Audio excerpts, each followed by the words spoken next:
Learners, आज के इस वीडियो में हम पढ़ने वाले हैं अमेरिकन लिटरेचर के पेपर में से the glass menagerie by Tennessee William. Tennessee Williams was one of the major American playwrights of the 20th century. He came to the attention of the critics and theater goers with his first Broadway play, Glass Menagerie. So basically Tennessee Williams का ये जो play है इसी से उन्हें बहुत ज़्यादा fame मिली थी। वो उससे पहले उनको उतनी फेम नहीं मिली थी, वो छोटे मोटे काम करते थे हॉलीवुड में।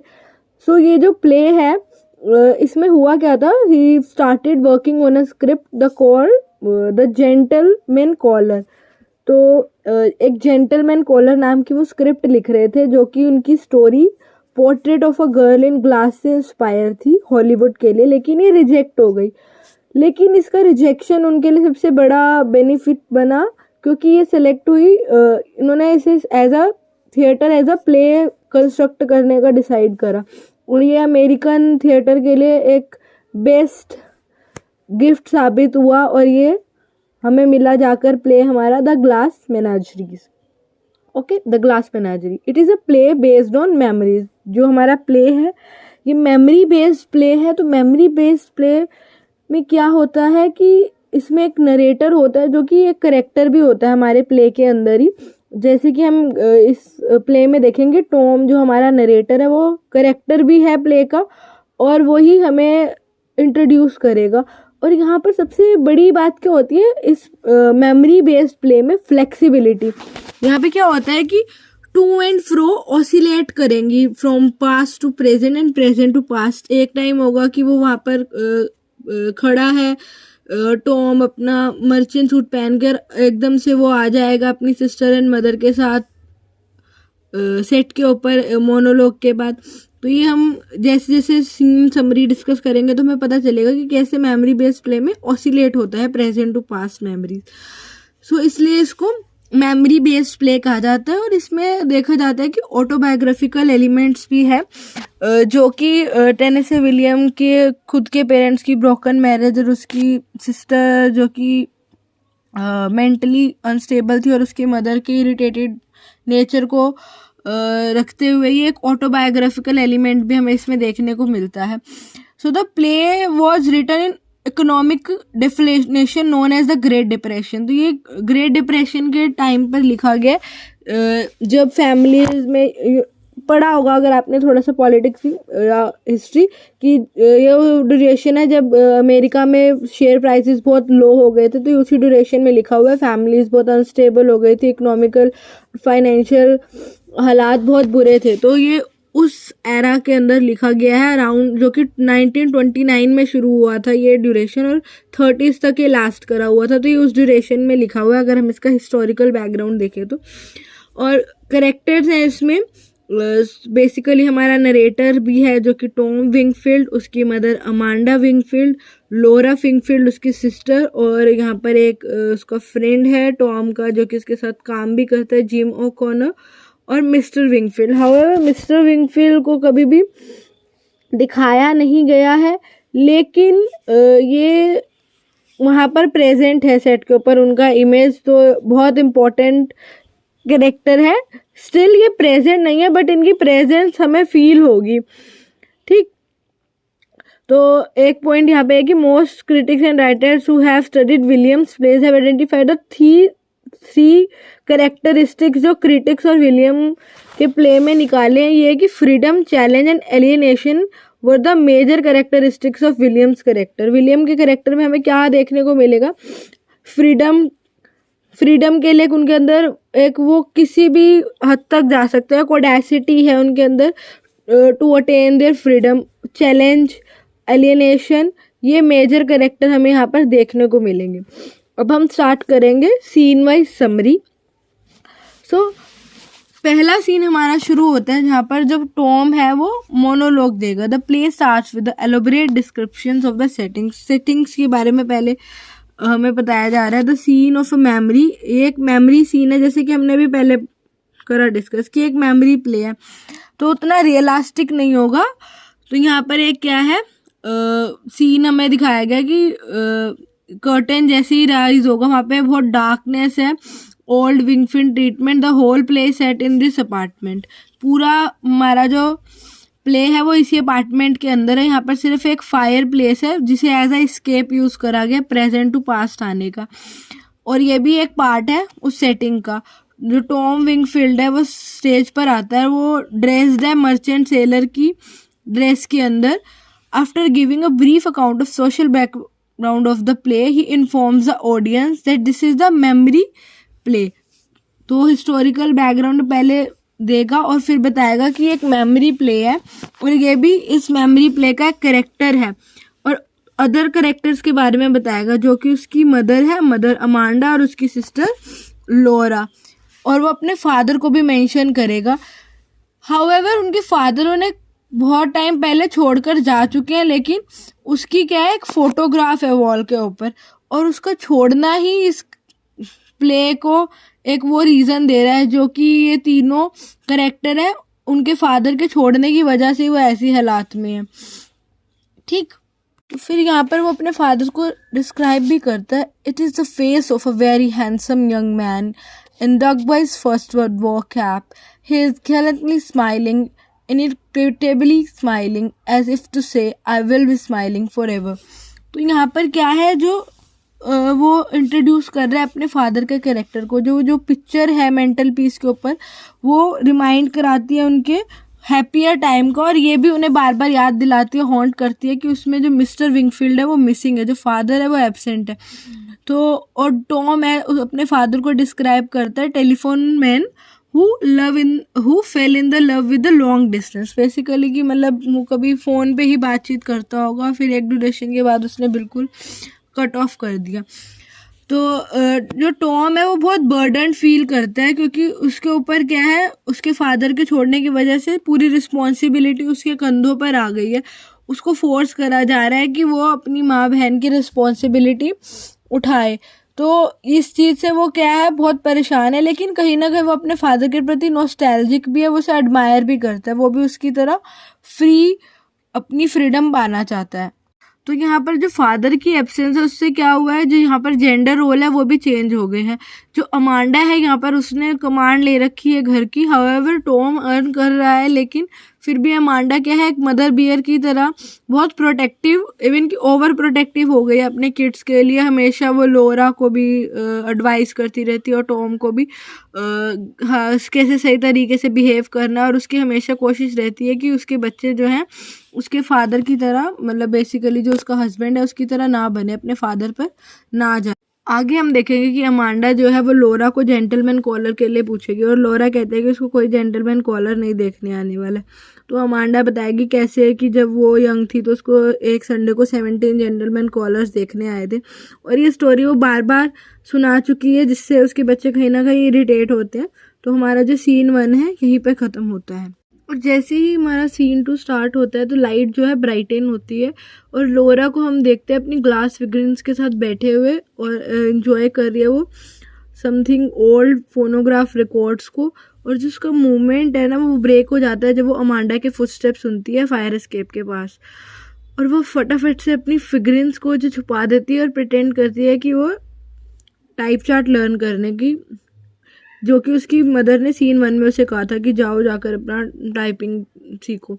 और यहाँ पर हम देखेंगे जैसे ही अमांडा एंटर करती है वो बहुत गुस्से में है, वो अपने ग्लव्स उठाकर फेंकती है, जैसे दिखता है कि उसे कुछ यहाँ पर हुआ है। आपको पता चल जाएगा उसके रिएक्शन से, ऑडियंस को पता चलता है कि कुछ तो यहाँ पर हुआ है, और जो अमांडा है वो भी पता चल जाता है कि कुछ गड़बड़ हुई है। तो यहाँ पर हमें पता चलेगा अमांडा को लोरा के धोखेबाजी को पता चल जाता है, डिसेप्टिव पता चल जाता है कि लोरा ने अपनी मदर को धोखा दिया है। एक उसका सीक्रेट खुला है। यहाँ पर सीक्रेट क्या है कि अमांडा जब जाती है बिजनेस स्कूल विजिट करने के लिए कि उसकी बेटी का परफॉर्मेंस कैसा है, तो उसे पता चलता है कि उसकी बेटी तो जा ही नहीं रही है, उसने तो बिजनेस स्कूल कब का छोड़ दिया है। और यहाँ पर लोरा एक्सप्लेन करेगी कि उसे पहले दिन पर ही वहाँ जाकर बहुत सिक फील हो रहा था, she was not comfortable there, इसलिए वो कभी जू चली जाती थी, कभी बर्ड हाउस या फिर कभी glass house to make the tropical flowers. इस बात से अमांडा बहुत ज़्यादा डिसअपॉइंटेड है कि उसकी बेटी ने बिजनेस स्कूल छोड़ दिया, अब उसका फ्यूचर क्या होगा। जैसे कि हमने पहले डिस्कस करा था कि ग्रेट डिप्रेशन के टाइम का जिस टाइम फ्यूचर बहुत ज़्यादा ग्लूमी हो चुका था, तो वो चाहती थी कि उसकी बेटी पढ़ के कुछ बन जाए, लेकिन यहाँ पर हुआ क्या, उसकी बेटी ने अपने फ्यूचर का ये काम भी गड्ढे में डाल दिया। तो इस बात से अमांडा के बहुत ज़्यादा इन्फ्यूचुरेटेड, बहुत ज़्यादा गुस्से में आ जाते हैं कि ना तुम्हें कोई जेंटलमैन कॉलर देखने आ रहा है, ना तुम वहाँ स्कूल जा रही हो। फिर वो परेशान हो जाते हैं, तंग आके पूछते हैं कि क्या तुम्हें कोई पसंद था तो मुझे बता दो। तो फिर यहाँ पर लोरा एक रेफ़र करेगी जिसका नाम था जिम, जो कि उसके स्कूल में था और बहुत फेमस था, और वो उसे ब्लू रोजेस कहकर बुलाता था। अब यहाँ पर वो उसे ब्लू रोजेस क्यों कहता था, उसका एक रीज़न है। और जो लोरा है वो क्रिपल है, इसलिए उसको कोई ज़्यादा जेंटलमैन कॉलर्स भी देखने नहीं आ रहे, यही रीज़न है। बार बार वो जो बोलती है उसे नैक करती है अमांडा। तो यहाँ पर जो बॉय जिम जिसको वो रेफ़र कर रहे हैं वो उसे ब्लू रोजेस कहता था, क्योंकि उसे एक डिसीज़ थी फ्लोरोसिस नाम की, और वो उसे गलत सुनता है, इसलिए वो ब्लू रोजेस पर स्टक हो जाता है। और उसको यहाँ पर इस सीन में जो लोरा है वो रेफ़र करेगी और अमांडा कहेगी कि उसे सिर्फ लुक्स की ज़रूरत है, चार्म की ज़रूरत है। ठीक, तो यहाँ पर हमारा सीन 3 स्टार्ट होता है। सीन 2 में बस इतना ही है कि अब वो कहेगी अब तो जेंटलमैन कॉलर ही आखिरी सहारा है। सीन 3 में क्या होता है, टॉम एक्सप्लेन करेगा ऑडियंस को कि कैसे अमांडा बहुत डिटरमिन्ड है, वो जो अगर कोई चीज़ ठान लेती है तो वो करने की तो उसे करके ही रहती है। अब यहाँ पर क्योंकि बिजनेस स्कूल तो लोरा ने छोड़ दिया, तो वो ऑब्सेस्ड है कि वो जेंटलमैन कॉलर्स को बुलाकर लोरा की शादी करेगी। और अब यहाँ पर वो टॉम को कहती है कि तुम ढूंढो कोई अपनी बहन के लिए अच्छा सा जो अमांडा है वो क्या कर रही है, कैंपेन, टेलीफोन कैंपेन चला रही है जिसमें वुमेन्स को ढूंढ रही है उसकी वुमेन मैगजीन को सब्सक्राइब करने के लिए, एकदम बिजनेस एटीट्यूड से उसमें बात कर रही है। और यहाँ पर उसे ना एक D.H. लॉरेंस की बुक मिलती है, तो वो पूछती है कहाँ से है, इसे वापस लाइब्रेरी में भेजो। तो यहाँ पर जो टॉम है वो कहता है कि आप भूल रहे हो कि इस घर का रेंट अभी भी मैं भर रहा हूँ, लेकिन फिर भी उन दोनों में क्या बहुत तगड़ा आर्ग्यूमेंट होता है। और जो वो टॉम को कहते हैं कि तुम हर रात मूवी देखने कैसे चले जाते हो, तुम कुछ ज़रूर शेडी कर रहे हो कि तुम दिन में काम करते हो, तुम ऐसे सोओगे नहीं तो क्या होगा तुम्हारा। उनको जो झगड़ा है इस कदर हो जाता है कि टॉम उसे अगली बैबलिंग विच कहकर वहाँ से चले जाता है, और इस गुस्से में जाते जाते वो लोरा की एक ग्लास फिगरिन भी तोड़ देता है। यहाँ पर हमारा ये सीन एंड होता है। सीन 4 हमारा स्टार्ट होता है। जो टॉम है वो वापस आता है अपनी मूवी से, और यहाँ पर लोरा जो है अभी भी अवेक है, और वो पूछते हैं कि क्या मूवीज़ इतनी लंबी होती है। तो फिर वो उसे मूवी के बारे में बताता है जो उसने देखी, और वो बताता है कि उसने एक स्टेज शो भी देखा था जिसमें जो मैजिशियन है वो कॉफिन में से कैसे अपने आप को फ्री कर लेता है, जिस चीज़ से टॉम बहुत ज़्यादा इम्प्रेस्ड है। और ये सीन फेड हो जाता है यहीं पे, और अमांडा की आवाज़ सुनाई देती है टॉम के लिए, राइज टू शाइन। और यहाँ पर जो लोरा है वो रिक्वेस्ट करेगी टॉम से कि वो अपोलोजाइज़ करे अपने आर्ग्यूमेंट के लिए। और अमांडा जो है वो लोरा को स्टोर भेजेगी बटर ख़रीदने के लिए, लेकिन जो लोरा है she trips on the fire escapes, मतलब डिसबैलेंस हो जाती है वो, और टॉम एंड अमांडा भागते हैं उसकी तरफ उसकी हेल्प करने के लिए। और एक अनकंफर्टेबल साइलेंस के बाद जो टॉम है वो माफ़ी मांग लेता है अपनी मदर से, और वो फिर से डांटना शुरू हो जाती है ब्रेकफास्ट हैबिट्स के लिए। और कहते हैं कि लोरा जो है वो सॉरी फील करती है टॉम की अनहैप्पीनेस के लिए। उसने मतलब सॉरी भी बुलवाई, लेकिन स्टिल उनकी जो मदर, सब एक तरीके से ना सब इरिटेटेड है, बर्डनड हो चुका है, और टॉम तो स्पेशली वो लेना ही नहीं चाहता इन सब की रिस्पॉन्सिबिलिटी। और यहीं पे हमें पता चलेगा कि जब अमांडा कहेगी कि मुझे तुम्हारे लेटर के बारे में पता चल चुका है टॉम से कि मर्चेंट मैराइन के लिए जो तुमने लेटर भरा हुआ है, तो पता चल जाता है कि उसका बेटा छोड़ छाड़ के जाने वाला है। He was going to become a seller, और वो बन भी चुका है, जैसे कि हमने स्टार्टिंग में देखा उसने मर्चेंट सेलर की कॉस्ट्यूम पहनी हुई है। और ये उसने बताया भी है कि वो भागना चाहता है। वो इस एस्केप के लिए पोइट्री लिखता है जो कि उसकी मदर को पसंद नहीं है। तो यहाँ पर अब वो अमांडा भी समझ चुकी है कि वो नहीं रोक सकती उसे, तो कहते हैं कि मुझे तुम्हारा लेटर मिल चुका है, लेकिन मैं तुमसे एक रिक्वेस्ट करना चाहूँगी कि तुम लोरा के लिए एक अच्छा सा जेंटलमैन कॉलर ढूंढो और उसे बुलाओ। और इस बात से जो टॉम है वो भी अग्री करेगा। सीन 5 हमारा स्टार्ट होता है जहाँ पर जो अमांडा है वो टॉम को कहेगी कि ढंग से अपने बालों को कॉम्ब करो और बताएगी कैसे उनके फादर हमेशा वेल मेंटेन रहते थे। फिर वो कहते कि तुम इतना स्मोक करते हो, तुम्हें पता है अगर तुम स्मोक ना करो तो कितने पैसे बचा सकते हो। फिर यहाँ पर क्या होता है, जो टॉम है ऑडियंस को पैराडाइज डांस हॉल के बारे में बताता है और उसकी पास्ट ग्लोरी के बारे में।